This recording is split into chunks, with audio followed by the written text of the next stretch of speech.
Baruch atah Adonai Eloheinu melech haolam asher kitzanu b'mitzvotav v'tzivanu la'asok b'divrei Torah. Amen. Okay, so Parshat Korach. There's a lot of, I think, really big issues going on, even in just the first chapter. So we want to start right at the beginning and kind of work through what's going on. I think there's much more happening than it seems to be on the surface, but we'll talk about that. So does somebody want to start reading like the first verse or two, huh? I'm sorry, page 860.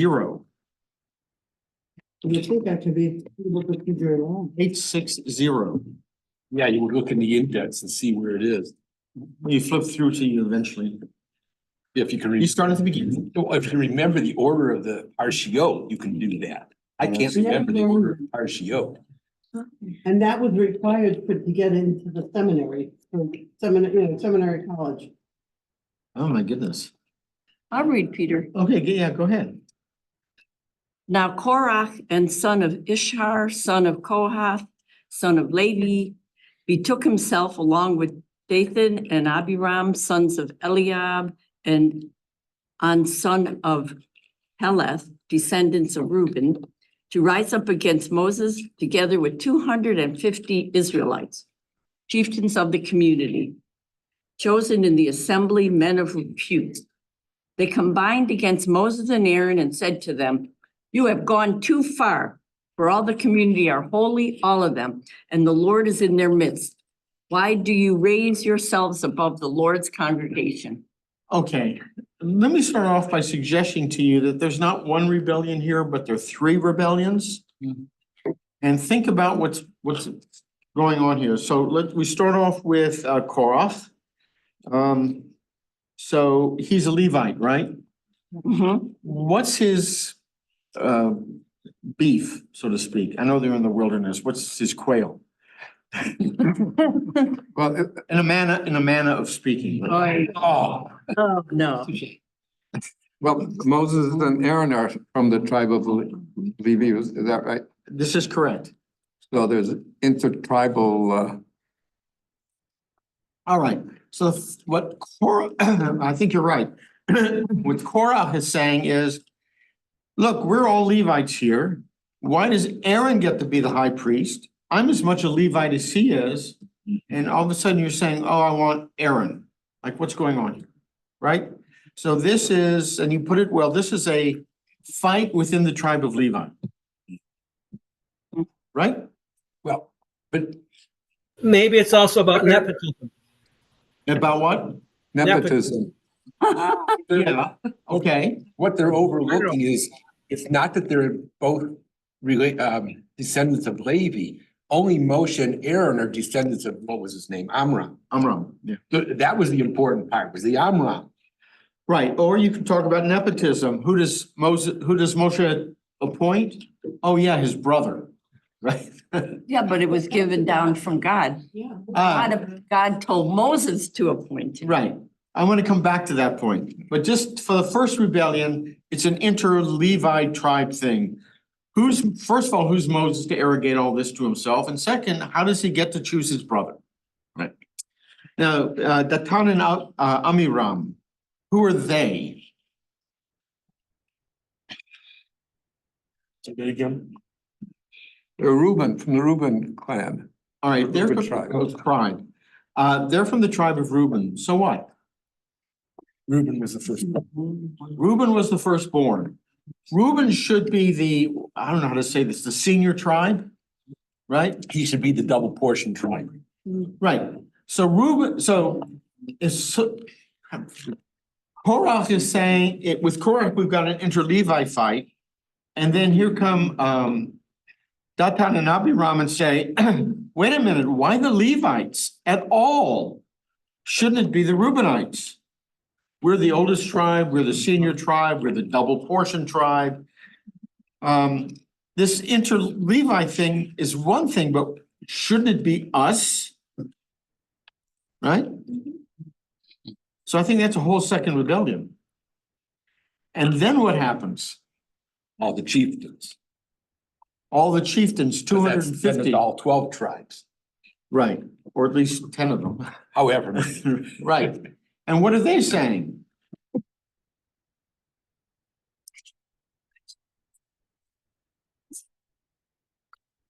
It's page 860, by the way, Yeah. 860, the beginning of Korah. So Korah is saying, look, it's us Levites, all right, but why should it be Moses and Aaron? Why can't I be up there as well? Right? The Reubenites are saying, well, wait, why the Levites at all? We're the senior tribe. And what are these other 250 dudes saying? I think they agree. Because it said they combined against Moses and Aaron and said, you have gone too far. Yeah, but I think they're saying very different things. They all agree Moses arrogated power to himself. We'll come back to that. well, we could take another position. I've never thought about this before. It should be somebody from the tribe of the tribe of Joseph, because they're living in his house. This is where he lived. Right. They came to visit him. They never left. Right. And Joseph would make a very logical senior tribe also because he's the father of two of the major tribes. Well, he's also the firstborn of the favored wife. Right. So, but he's there, yeah. That's not, that. Maybe that's the That thing. rebellion didn't happen. Unless that's really the third one, but. So the first one is Korah not liking Moshe and Aaron being the only Levites who can be priests. Mhm. The second rebellion, I think, is the Reubenites saying, why Levites at all? Right? Third one is, We're important people too. Why not us? why any tribe, right? This is the democratic revolution, right? We're all God's people. We're all holy. So we don't care, about Korah's struggle with Moses, who gets to be the chief Levite. And we don't care about Reubenites trying to push themselves above everybody else. Mhm. We're all God's people. If they get upset, 250 after Datan and Aviram Right, get swallowed up. right. Well, yeah. So They feel that that's unjust. right. That's what their gripe is. And do they have a point? Yes, Yeah. yes, they do, because Moses basically, he loses it. He loses his temper. Right, He says, God tells God, don't accept their offering. And, he's never done anything like that before. right. Although he shattered the tablets. But, this is something else. He said, a temper problem. Yeah, that's interesting when you think about I it. mean, he broke the rocks, he did this, Yeah, he struck the rock, he broke the rocks, he broke the tablets. This is a qualification to be a candidate or something, or the leader. Well, A temper. Well, yeah, Anger management, Anger you did a class. but said in a certain context, you have to consider, after the spies and after this generation is told that they're not going to enter the promised land. yeah, They're very frustrated. They're really, you could imagine how. rightfully, yeah. They're gonna die in the desert. Their children will go on. And these rebellions come right after that. Right, So you see the context here. right.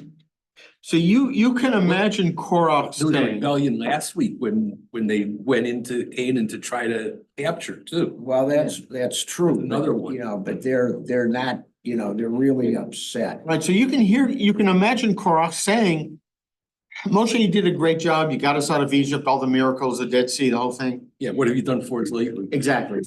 Here we are, right? Here we are, stuck in the desert, eating, manna and quail, whatever we're eating, but we're stuck, right? And we need new leadership. I mean, you can imagine people saying that, and then once the Levites start saying, well, we're gonna overthrow Moses and put in Korah, you can hear the Reubenites saying, well, wait a minute, if we're gonna rethink this whole thing, what about us? Right? Well, you know, also, I mean, Too much alone? We saved a seat for you. Thank You need a script. You need the script, yeah. Unless you've got it memorized, Jackie. Next week. Okay. Okay, so everybody with me? So I think you're actually There's something else you didn't bring up, and I mean, we haven't gotten there yet. That's why I didn't bring it up. I know, but Own disappears. He does not get zapped in any which way. Who? Own. Louder. So maybe that's actually a different rebellion because he didn't rebel in the end.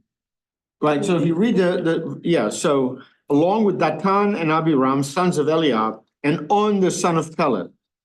So the other two get zapped, but On does not. Right. So there's. So there's something else. was that part of the same rebellion or was it a different rebellion and he saw the light?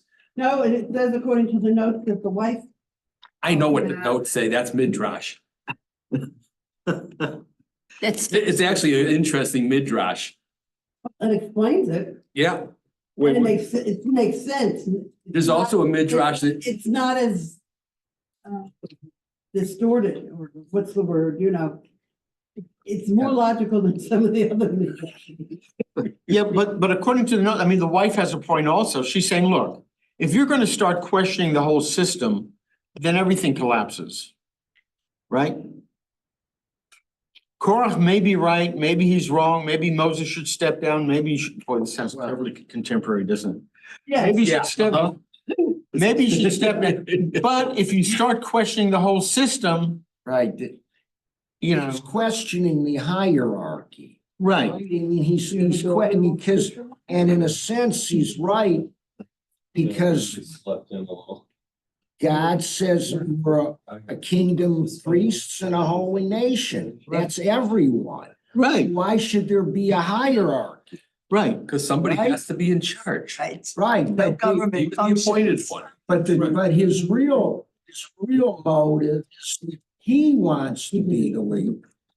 For Korach, Right, so that's, he's pretending that we should all be equal. You know, why should you be the leader? right, But in truth, underneath, he wants the power. So it's a pose, right. So you can imagine Korach saying, I want to be the leader, right? Instead of Moses, this is a power play within Levite. Then the Reuben saying, well, why should it, you know, who are you? Why not us? And then the 250 saying, look, if you're going to question everything, you know, then we're just a bunch of people and tribes. We need a hierarchy. the beginning of the Jewish challenging each other. Right. No, this And is- it raises a this much isn't the more, beginning. it raises a more interesting question, which This is the we continuation. could come back to, which is, so where do rabbis get their authority? Right? Or the Haftorah. All of a sudden we have a king? The rabbis got their authority from Pirkei Avot.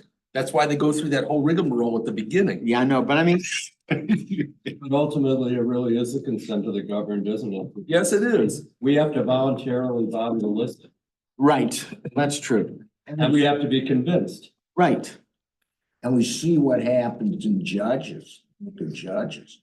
It's Right. total chaos. There's no leadership. It's like anarchy. Between Right. each judge, it's anarchy.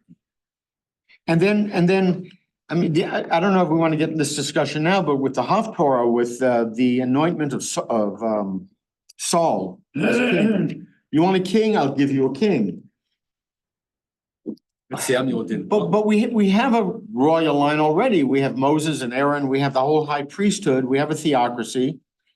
Now you want a king? Because in the other Well, civilization, the king and the theocracy are the same. even Iran has both. They have the supreme leader. Now they just elected a new president. Got a new president. Thank God, a little better than the other one. If he can do anything. When we talk about kings, though, it's not that different than when we're talking about the judges or Shoftim who seem to be actually largely military leaders. Yeah, And that's what a king is for. We forget that because we live in a different kind of society, but ultimately what made kings throughout history was their ability to win battles, conquer land, and keep order. right, That's even true with Saul and David. yeah. 100%. Yeah. But Saul is, I mean, he's a failure. And I mean, Solomon is a failure. In some ways, yeah. He was, Nations divide up. yeah. Well, I mean. It didn't last too long. It was interesting. I mean, there's this huge discussion that goes on in at the turn of the first millennium, early Christianity and all that.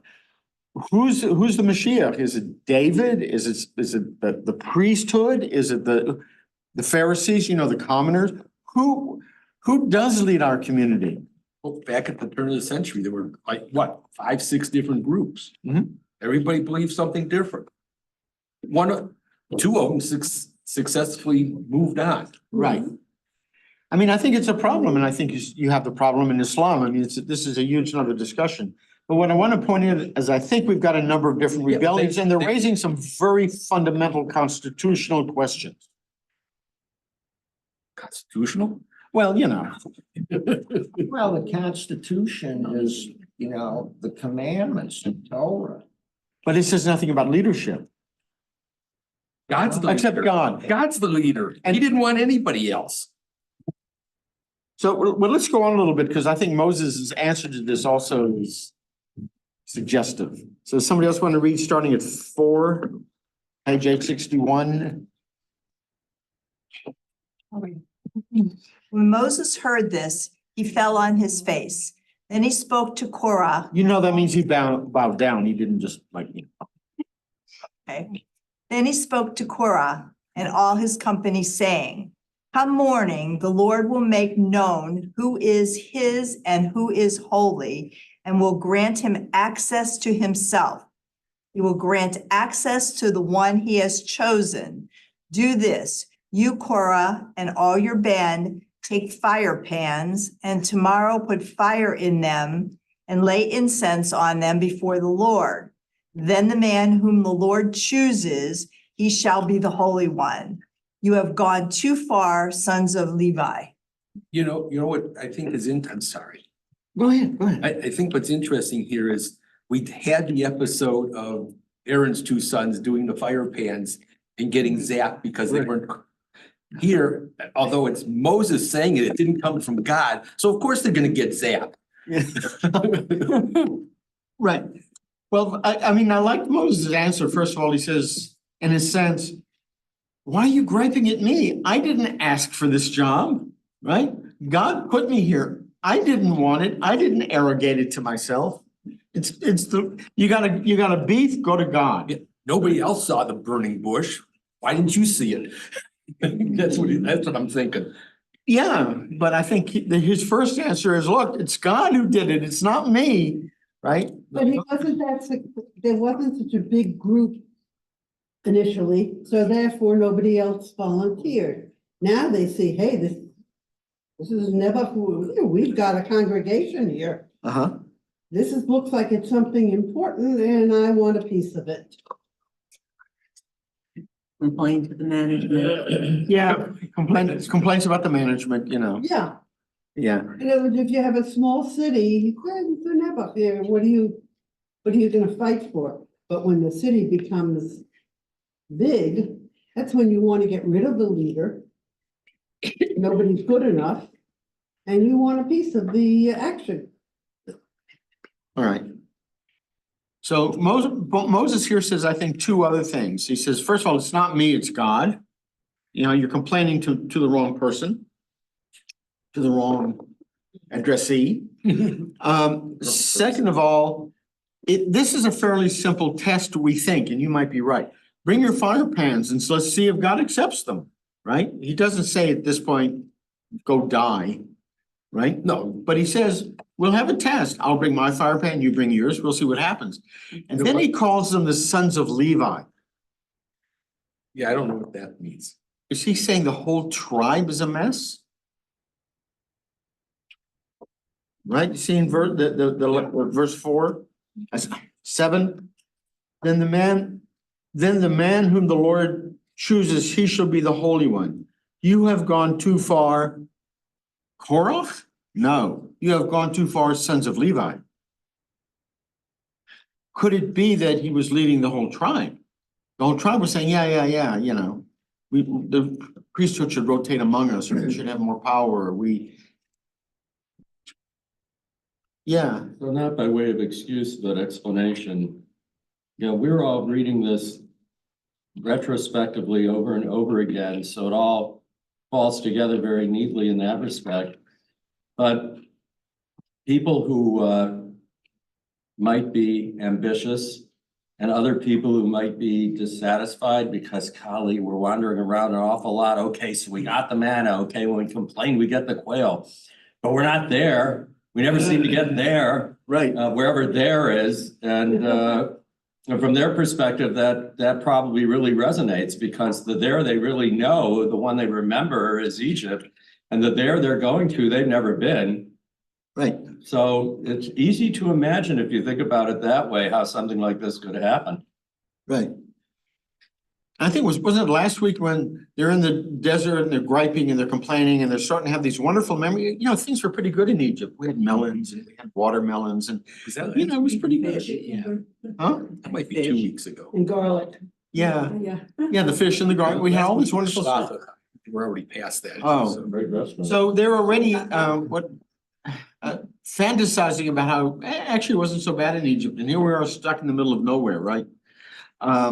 So, It wasn't so bad there either. Everything was taken care of for them. right. The beatings and the hard labor and. Right, yeah. And then this Moses comes along and frees us. Well, thank you, you know?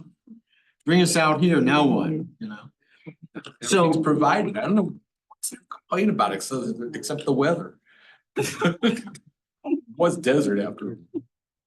So anyway, I think there's a very much more complicated, what's rebellion going on. And I think it maybe include a lot more of the Levites as well. Yeah, you know, it's not really clear. It's a little breeze. It's so convoluted. I think it's like a stitched together somehow, Yeah, where you can't really discern who is doing what. You know, I mean, you see there's 3 different rebellions, but they're kind of pushed together. They're not, it's not separated. right. It's not the normal narrative where you can see who's doing what. You know, that's a good point, Ivan. I wonder if they really happened at the same time, if it was 2 separate events. Or 3. Or 3. It was definitely 2 separate No, events. but they happened at the same time, or did they happen Well, separately and they got pushed you together? can't tell, but you know, Korach was one rebellion. He wanted the priesthood. Right. Right, Datan and Avi, who were from Reuben, they wanted, you know, the kingship. They wanted the. Or they may have wanted to say, hey, the Levites have this special access to God, but it really should be us. We're the firstborn. Yeah, Right. I said that before. so, Sorry, I missed. I'm not sure if you were here yet. yeah. Probably wasn't. And then Apologies. the other 10 tribes are saying Levites and Reubens are fighting. We're all the people of God. So you can imagine this all kind of piling up on each other, right? All right, let's go on because it gets interesting. Yeah. Okay, we're at 8. Somebody want to read? Okay. Moses said further to Korah, hear me, sons of Levi. Is it not enough for you that the God of Israel has set you apart from the community of Israel and given you access to him to perform the duties of the Lord's tabernacle and to minister to the community and serve them? Now that he has advanced you and all your fellow Levites with you, do you seek the priesthood too? Truly, it is against the Lord that you and all your community have banded together. For who is Aaron that you should rail against him? Okay. So again, I think this is kind of an interesting answer. And I think Moses has a point here. He said, look, first of all, it wasn't me. God chose me. I didn't ask for this. Second of all, you've already got a good position, right? Yeah, you don't get any land, you don't have to do any plowing, you don't have to do any, Yeah. everybody's gonna give you a tithe every year. Well, I mean, you just You sit there don't and have to people do bring you, anything. yeah. I mean, it's a pretty good deal. Right? The other thing is Aaron's supposed to be there as a spokesman for Moses. Here, Moses is a spokesman for Aaron. Right, right. Actually, Aaron, is Aaron even in this episode? No, he's sort of, He's just sort of in the background. yeah, but he's saying, you know, the Levites have a pretty good deal as it is. Why are you griping? Do you really, you know, you want to upset the apple cart? Because you're sitting, you're the royalty in a sense, right? So I hate to say it, but it seems to me like part of the answer to that, again, it's the wrong answer, we know, certainly retrospectively, but they gotta carry all this stuff. Some of them have to carry it, you know, on poles because it's the most holy stuff. It's not going in the carts. Right. Yeah, they get some benefits for that, but everybody who gets benefits at some point wants more benefits. Right. I mean, when the Mishkan is being moved, everybody's carrying something. Now, they have to carry the Holy of Holies stuff because nobody else can touch it. Yeah, And then they set it up and they sit and wait for the tithes and the second tithes and all this kind of stuff to come in, you know, the heave offerings and the whatever. I mean, everybody has to, every time they're moving, everybody had to move, so they're not the only ones moving. Right, But they're explicitly carrying certain things, right. and Well, nobody everybody, else is. Now it's been established on Shaker Boulevard. Mishkan or? Congregation, Mishkan. that's another whole discussion. Okay, so that's where we are so far. We've got several rebellions going on, people questioning the I can't use constitution, huh? So the way things have evolved, the way the hierarchy has become structured. Authenticity. Yeah, the authenticity, you know, who gets to say, who gets to do what, and Moses backs off and says, look, it's not me, I didn't ask for this, I think it was God. Let's have it. I mean, it's not that long ago, there was, people protested having Kohen and Levi first at the Torah. Guess what? Yeah, We democratized it. There's nobody paying attention now. right. Okay, It's the same argument. well, you gotta have somebody in charge, right? Anyway, so, It implies that something wasn't entirely working, at least for enough of a group of people to actually do this, because at least the one theory of revolution is that people don't rise up even though they're in terrible struggle and difficulty until the struggle and difficulty becomes so severe that they're willing to follow somebody else. right. And then I guess the old joke is it's a revolution if it was successful, it's a rebellion that was put down. if It's not. No, but I mean, I think you brought it up. You can imagine, we're stuck here in the wilderness, right? We're all gonna die in the wilderness. Moses, you got us in a kind of bad place here. You know, we need new leadership. And then the question is who, how, where, when, you know, all of that. But you can understand the problem. And Moses himself goes to God and says, look, I can't do this anymore. You know, what do you want from me? Right? So, And that complaint was rejected. yep. So No, at least I want you to do it. I at don't least- want Dotan and not Avi. But you know, Or you could be cynical and I say, don't want Korach to do it. I want you to do it. Moses goes up to the mountain and says, okay, I'll talk to God, get somebody else. He comes back down and says, no, God said it's me. yeah, but you know, here it's in our faith, and here it's Aved Hashem, right? You're a servant of God. You're a servant of the people. Okay, it's, you know, it's like they say now, you know, it's not, we're not working for the government. They should be working for us. right? It's Eved Hashem, the servant. It's not about power. In other words, it's not for status and power. That is leadership. It's leadership. It's difficult. It's responsibility. And it's, God is the ultimate. Yeah, and I think this is, So they're Korach and, the rest they're way off base. They're way off base. You can't ultimately give them the credibility or to say that they were in the right, because when you look deeper, it's not right. This is a lesson for us. And it's not about power right, and status. It's about serving. right. But I think, nonetheless, I think they raise a good point. It may have been a power play. I can't argue that, but yeah. And the Haftorah, I think, gives another model. People keep saying, we want a king, we want a king, we want a king. Finally, someone says, okay, God says you want a king, I'll give you a king. So, there are ways of changing the governmental structure. Right? And the Haftorah, in a way, says, look, there was an alternative here. But I want to go on because I think there's Daniel Hartman, a rabbi, yes. says he's always amazed that rabbis can always find something relevant in the parsha of the week to what's going on.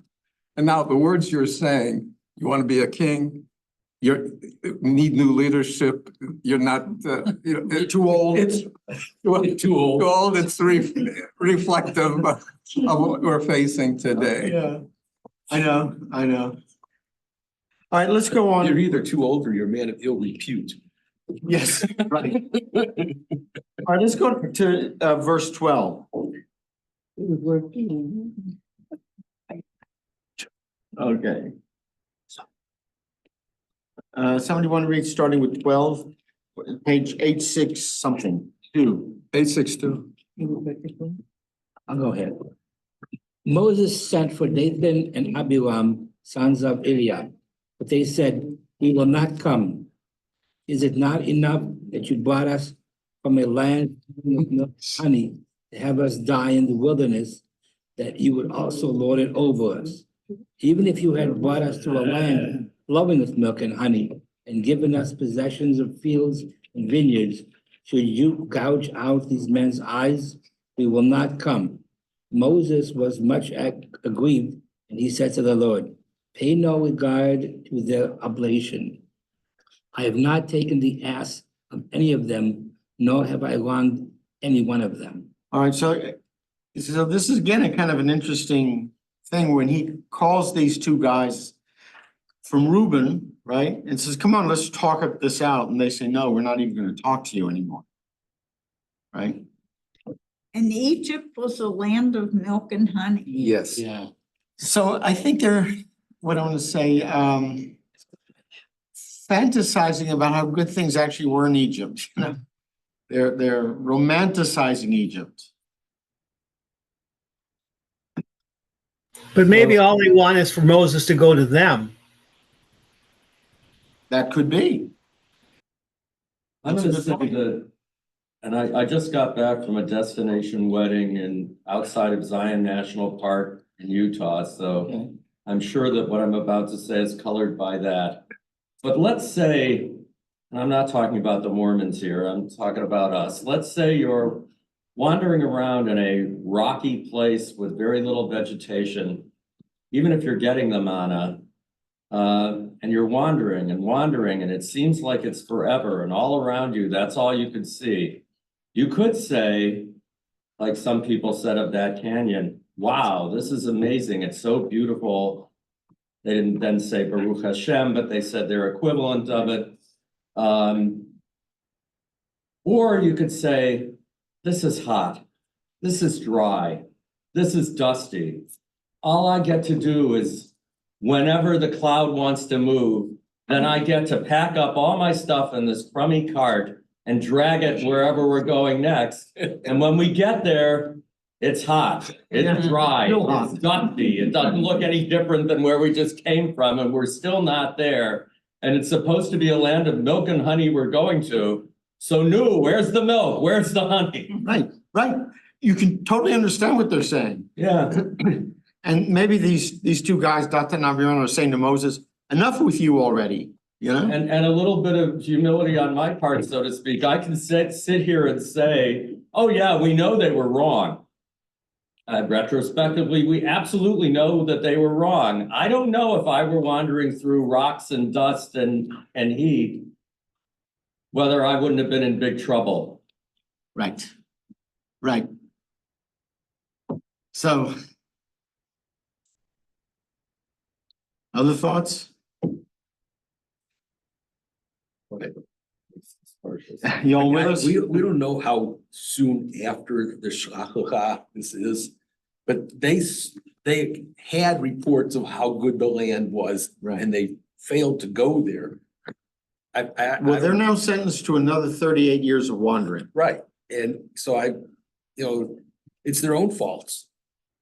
Yeah, And it was supposed to be the top of each tribe that had gone in the first place. So this is the next layer of the top of the tribe. right, It's not even the top of the tribe anymore. The Right. top of the tribe was no good. They should have seen that. yeah. No, they're stuck, you know, in a hard place. I mean, all of a sudden Egypt's not looking so bad. They're all gonna die in the wilderness without graves. I mean, that they kind of know. They know it at this I think point. is always a contrast or a comparison. You don't know that you don't know that something's bad until you see something that's Worse. better Oh, that's better, yeah. or worse, Right.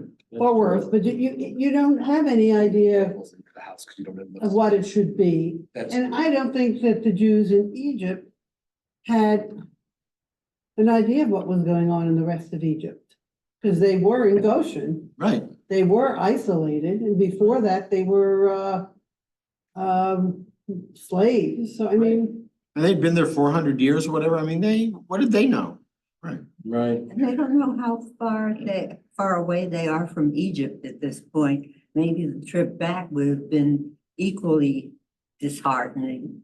I thought the whole trip from. Then they'd say, oh, you dragged us out, now you're dragging us back.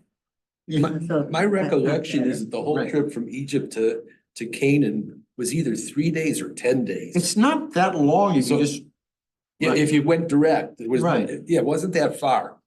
right, But again, that's perspective too, because if you're sitting in the dust and rocks and heat, whether there's a road or not, it looks vast. yeah. Mhm. what Michael said before about how contemporary everything is. They talk about, America has this idea, everybody else should be a democracy. Right. And that's what we push in every country that we, Everybody else doesn't yeah. necessarily. yeah, they can't, some of the other countries, they don't know, I mean, Arab countries, African countries, they don't know what a democracy is. We're expecting them to do something. They have no familiarity with it. And the leaders are certainly not helpful.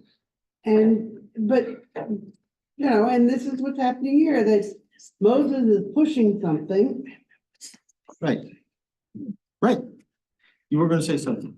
Well, I think it speaks to maybe what we know now about the importance of having a positive attitude. And we know now, I think we do, that people that approach life with a positive attitude tend to be more successful. And maybe the lesson here is they just don't have the right attitude and. There's a wonderful line in the Mishkan Tefillah, which is the Reform prayer book, about when you get around part of the Mi Kamocha, that wherever we are is a kind of Egypt, that there's always difficulties ahead of us, but we know if we persevere and blah, blah, blah, we will get to a promised land. So I thought it's kind of a nice pastoral line. Yeah, we're all gonna face difficulties, but we plow through. I'm gonna try and emphasize one other thing that relates to that, which is one difference between us and the Arabs, for example, but maybe some other groups, is when things go wrong with us, we tend to think of it, we get introspective and we say, what did we do wrong to bring us to this? And usually somewhere along the way, a prophet will say that it's God brought this on you because of what you did, or what we did, or what I did. And I can't remember the name of the political philosopher who wrote the book. I think he worked at Princeton, but that's probably not helping. But the idea is that one of the problems in the Arab world is that they want to blame everybody else. Let's blame Israel. Let's blame the West for colonization. Let's blame everybody else because it couldn't be what we're doing. We couldn't be somehow doing something that's hurting ourselves. Yeah, they did. They couldn't even agree on who should be the next, what do they call it, prophet? That's why they have Shiites and Sunnis. I'm not gonna blame them for being schismatic when we're already pretty schismatic ourselves. But It goes right back to their origin, though. yeah, that's a fair comment. But you know, the interesting thing is there's an awful lot of Islam in the world, and yet the Arabs themselves have tended to be dominated by somebody else. Turks, Europeans, somehow they think Israel. I don't quite see that one, but Yeah. Well, if we're already blaming ourselves, they're taking us at our word. that might be true too. Gave them the ammunition, is that what you're saying? All right, I want to move a little further on into, because time is running. About what happens, how this whole thing kind of ends, because I think there's some difficulties there as well. So basically what happens next is Moses is saying, Korach has gone too far. All of you other folks, all y'all, as you know, we're saying in the South, all y'all back away, stay away from them because they're going to get punished and you don't want to be too close. So we're at verse something or other, 27. Let me read it a little quick. I may have to skip some parts. Now Datan and Aviram had come out and they stood at the entrance of their tents with their wives, their children, and their little ones. And Moses said, by this you shall know that it was the Lord who sent me to do all these things. I didn't ask for it. It was God. Don't blame me. That they are not of my own devising. If these men die as all men do, if their lot be the common fate of all mankind, it was not the Lord who sent me. But if the Lord brings about something unheard of, so that the ground opens its mouth and swallows them up with all their belongings, all that belongs to them, and they go down alive into Sheol, you shall know that these men have spurned the Lord.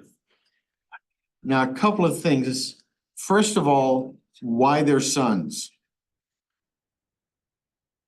Men are making all the decisions. Okay, well, their wives end up going down too, so why the wives and sons and all that? Because he doesn't want them to then take on. Right, they lose all their future. Right, their future is going down with them, their kids, right? Except the sons of Korah. Right. Right, we maybe have time to get back to that. And what is Moses calling to happen? If you don't go along with me as your leader, that you're gonna go to hell. Well, is that what it says? It says you won't have an ordinary death. You'll go down alive to where the dead go. You're going to go down alive. What does that mean? Earthquake, Huh? earthquake. Sounds Christian. But they go to Sheol alive? I think that gives them a chance to do teshuva while they're there and come back. Oh, come on. Don't you screen people? But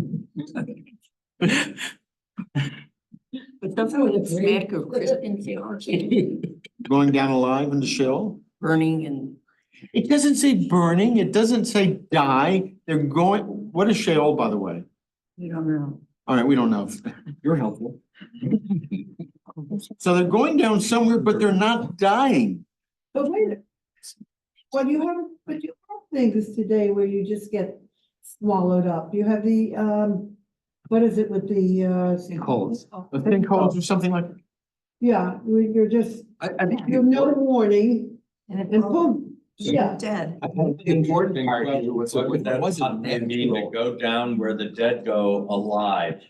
Yeah, What does that mean? what does that mean? It doesn't say, and they go down into Sheol. Okay, that I can understand. By taking you and your future and your past, everything down, so there is no evidence of you for any time. Right, but it says, "V'yardu chayim," they will go down alive. So that they will see that they're being destroyed. You know, it's more unpleasant to go down alive, to be killed alive than. To be killed you know, alive. I mean, Then killed after you've died. you know? Yeah, right. yeah, well, I mean, in other words, they're not being given any anesthesia. They go on, boom. Well, I just find this an interesting concept that you go down into Sheol alive. I think the important part here is that it was Whereas unnatural. Eliyahu goes up alive. Yeah. Yeah, It's not saying what happens to them when they get there.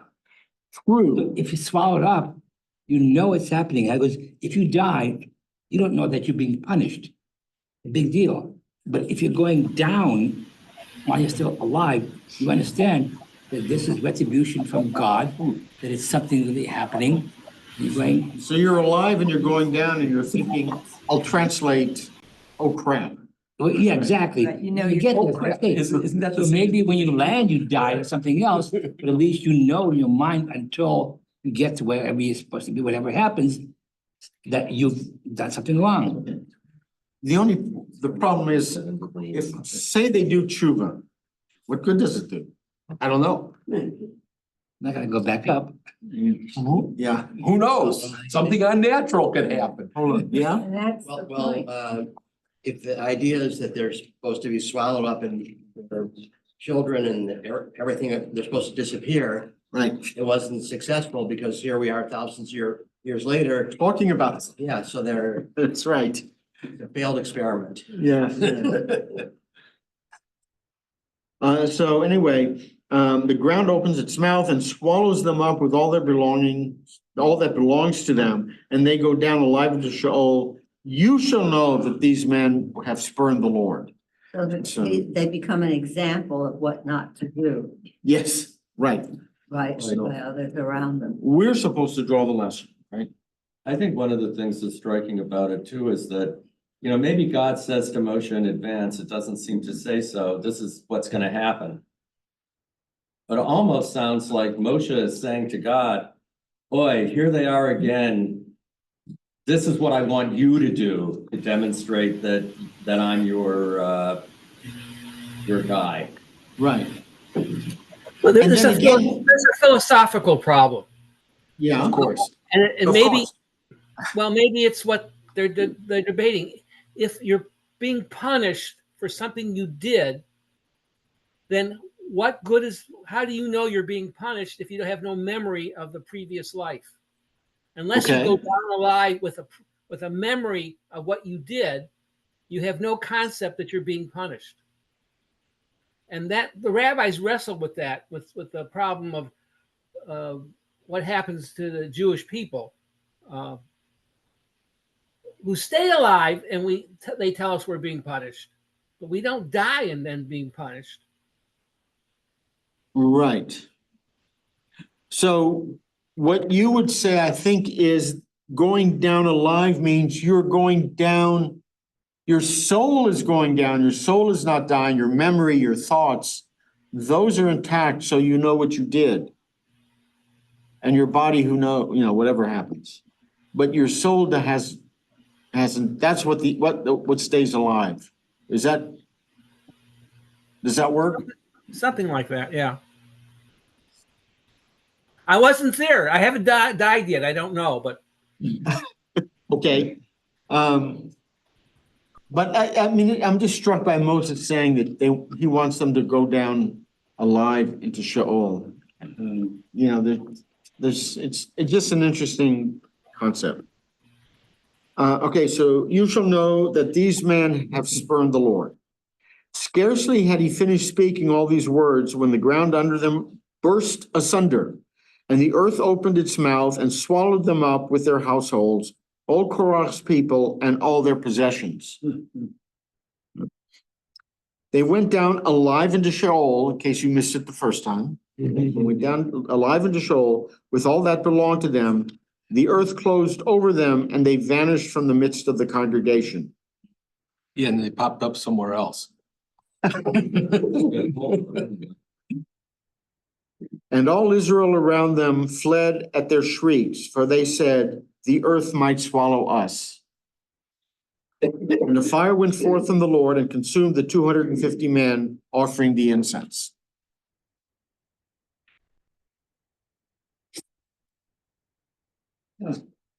So they for sure die. These are the tribal leaders. Said they died in the fire. Yeah.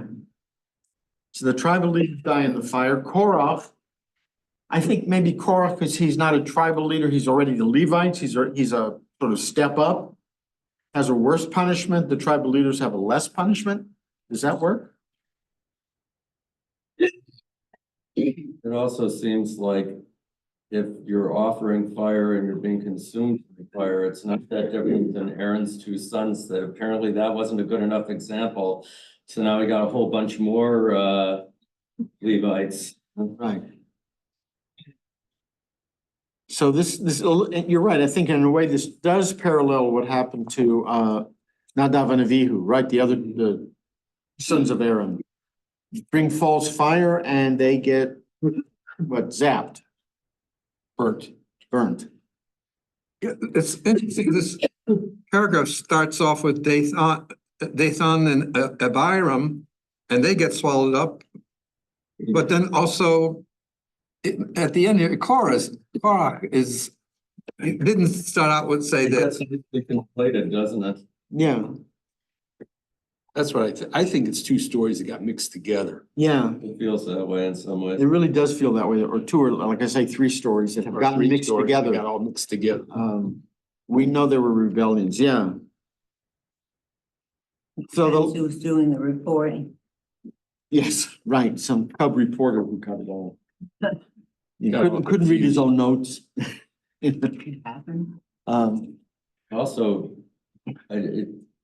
relating it back to the sons of Aaron, you know, what actually, I remember in that story, and this gets discussed in the commentary also, their bodies get removed from the camp. So what was consumed by fire? If it was their souls, and I think maybe the rabbis are going for this in, where is it, in Sanhedrin? When they talk about the punishment for the ultimately evil souls is they're eviscerated. I mean, in theory, the soul continues somewhere after life, except for certain enumerated souls. At least the rabbis are enumerating them. And so on the plus side, it means, well, it's not just the Jews. Everybody has a place in the world to come. On the minus side, it means except for certain people or people who behave in a certain way. Right. And then they're just eviscerated. Right. But the households were totally destroyed, even if they were not totally, They were, there's a difference. they were just completely cut off. Maybe. Yeah. It's hard, I was saying to Sheila earlier that it seems to me that one of the most frightening things about this parsha is, you know, we could sit here all these years later and say, well, you know, the earth is an opening to swallow us up no matter what we're doing or not doing. But the real answer might be, don't be so sure. Yeah, maybe we're already in Sheol, right?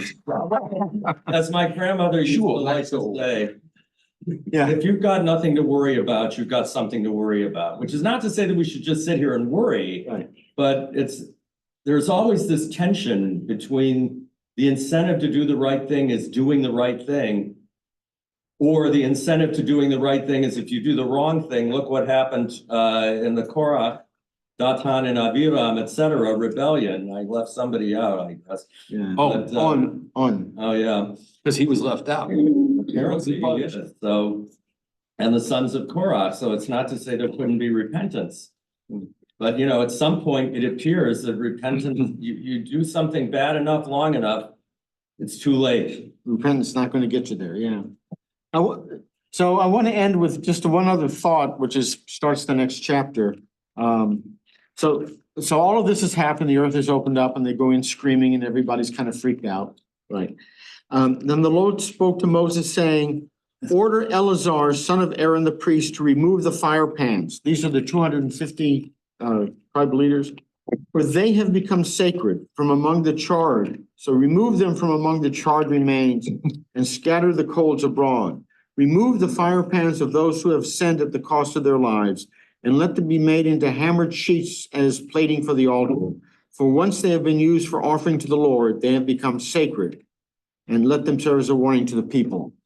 I'm just struck that all these 250 people die, and what's left over that's holy is the fire pans. Yeah, it's weird. You Right? would think that they would want to get rid of the fire pans, Right. it's a bad memory. And that the bones of the people are sacred. These are human beings. No, they're junk. The fire pans, oh my God, they're sacred. What happened with Nadav and Abihu?